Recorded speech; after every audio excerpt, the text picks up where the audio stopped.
Olá, meus amores, graça e paz para vocês. Eu espero que com vocês esteja tudo bem.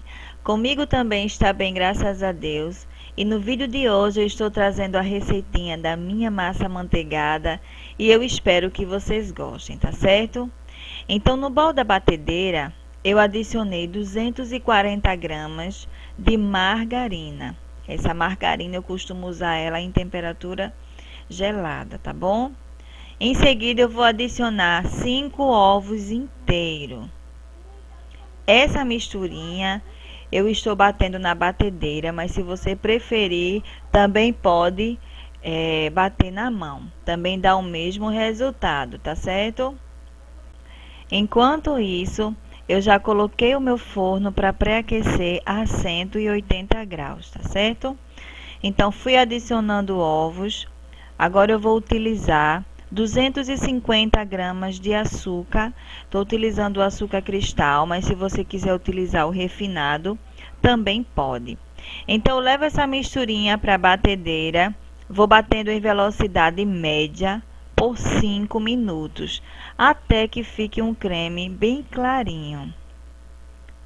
É necessário bater bem essa mistura, tá bom? Agora, assim que tiver bem batidinha essa mistura, eu vou começar a adicionar o restante dos ingredientes. Olha como fica a mistura.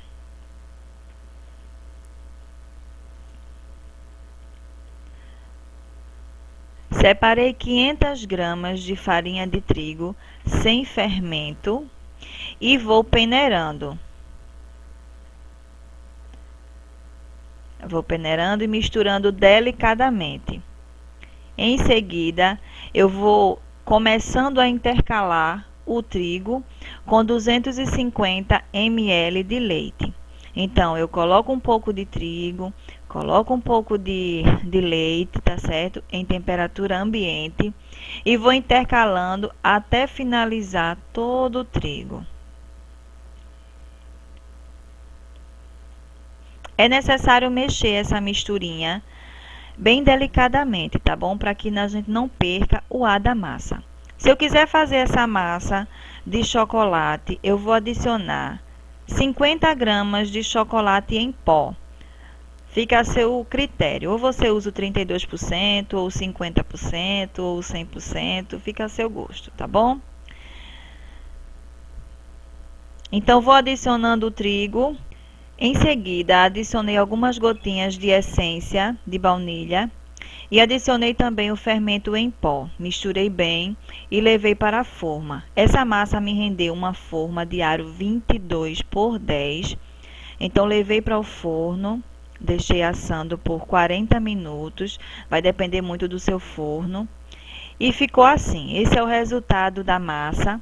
Agora, eu vou dar início à prensagem e a decoração, e eu vou trazer vocês para mostrar o passo a passo de como eu preparo tudo, tá certo?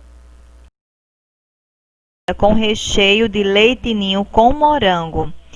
É um bolo de aro 22. Esse bolo ficou com 12 centímetros de altura e eu utilizei 3 caixinhas de morango para fazer esse bolo. Então, agora já estou adicionando o meu recheio sobre o bolo. Já umedeci a massa com a calda. E agora vou colocando o recheio. Com auxílio de uma colher, eu vou espalhando. E, gente, eu estou utilizando a mesma forma que eu assei o bolo, tá certo? Coloquei um plásticozinho e vou fazer a prensagem nessa forma mesmo. Então, eu vou espalhando o recheio. Aí, eu tenho morangos frescos. Eu já piquei ele, já lavei, já tá bem higienizado. E eu vou utilizando ele para colocar no bolo. Feito a primeira camada, eu venho com a segunda camada de bolo. Umedeço com a calda. E vou fazendo o mesmo processo. Não precisa apertar tanto, tá certo, gente? É só uniformizar mesmo a massa na forma, mas não precisa apertar tanto. Então, vou colocando mais recheio Gosto de colocar o recheio num saco de confeitar porque ele fica mais distribuído sobre a forma. Então, com o auxílio de uma colher, vou espalhando o recheio e venho com mais uma camada de morango e assim eu vou até finalizar toda a prensagem do bolo. Agora já terminei a terceira camada de recheio e agora eu estou colocando a quarta camada de bolo. Então esse bolo ficou bem alto, gente. Umedeci a última camada e vou fechando. Observe que essa forma é de 10 centímetros, mas o bolo ainda ficou bem maior. Imagine, gente, quando colocar o chantininho, né? Então finalizei aí, vou colocar um plástico e vou levar esse bolo para a geladeira por no mínimo 6 horas. Em seguida, eu volto para mostrar a vocês a decoração. Agora eu venho passando plástico filme em volta do bolo para que ele possa ficar bem prensadinho. Tá certo, gente? Para evitar a entrada de cheiro, pegar cheiro, né? Porque vai para a geladeira, para evitar pegar cheiro. Então eu gosto de envolver ele no plástico filme para ele ficar bem envolvido.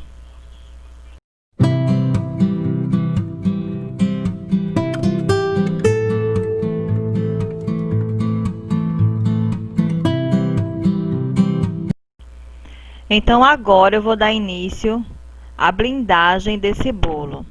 Já bati o meu chantininho, já hidratei com leite condensado e agora eu vou passando o chantininho em volta de todo o bolo. Coloquei mais uma camada de chantininho no topo do bolo e fiz o alisamento. Agora eu venho com um pincel de silicone para fazer um acabamento no topo, né? Na lateral eu não coloquei mais chantininho porque eu vou dar início a outra decoração. Num saco de confeitar, adicionei o chantininho branco já hidratado. Coloquei o bico 123 da Wilton e fui fazendo movimentos de ondinhas. É um movimento de subir e descer, bem intercalado. Não consegui filmar essa parte, mas com a continuidade vocês vão vendo como foi que eu fiz. Em um recipiente, eu adicionei mais chantininho branco e agora eu vou começar a tingir. Utilizei o corante em gel rosa seco, algumas gotinhas, misturei bem e agora eu vou dar início novamente à decoração.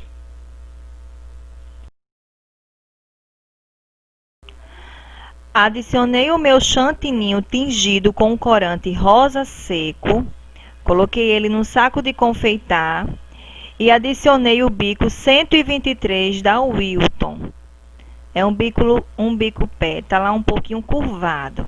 A pontinha mais grossinha eu coloco encostado no bolo e a mais fininha fica virada para mim.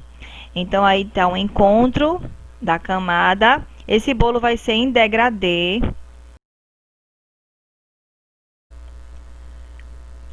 Agora a gente vem com movimentos bem suave, movimentos de ondinhas. A pressão da mão precisa ser igual. E o final da camada precisa sempre se encontrar no mesmo local. Em cada camada que eu vou fazendo, eu vou adicionando mais um pouco de corante em gel rosa seco, para ficar com esse degradê. E eu vou fazendo em todo o bolo.